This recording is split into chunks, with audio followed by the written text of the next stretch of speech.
Champions ট্রফির mission শেষ করেছে বাংলাদেশ, তবে একেবারেই শূন্য হাতে ফেরেনি তারা।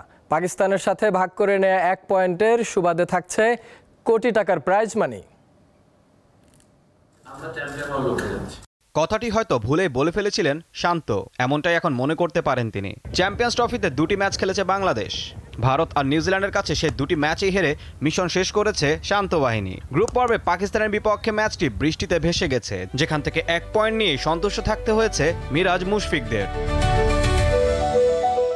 তবে খেলায় হারলে কি, টাকা তো পাচ্ছে কয়েক কোটি, তাতেই খুশি। 8 দলের এই বৈশ্বিক প্রতিযোগিতায় 2017 আসরের চেয়ে প্রাইজ মানিও বাড়ানো হয়েছে 53%। টুর্নামেন্টে অংশগ্রহণের জন্য টাইগাররা পাবে $1,25,000 বা প্রায় $1,51,03,000 টাকা করে। এর সঙ্গে যুক্ত হবে গ্রুপ পর্বে প্রতিটি ম্যাচ জয়ের জন্য আলাদা অর্থ। তবে শান্ত বাহিনী তো কোনো ম্যাচই জিতেনি, তাই এক্ষেত্রে ম্যাচ থেকে কোনো অর্থ তারা উপার্জন করতে ব্যর্থ। টুর্নামেন্ট শেষে অবস্থানের ভিত্তিতে রয়েছে আর্থিক পুরস্কার। 2টি আলাদা গ্রুপে ভাগ হয়ে দলগুলো খেললেও স্থান নির্ধারণ হবে সবার পয়েন্টের ভিত্তিতে। নিজেদের গ্রুপে পাকিস্তানের উপরে শেষ করা বাংলাদেশ ষষ্ঠ অথবা সপ্তম স্থানেই থাকবে।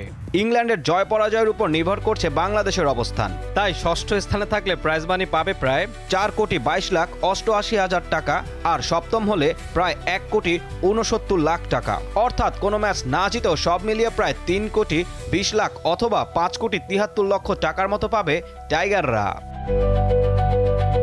ঈশান হাসান, দীপ্ত স্পোর্টস।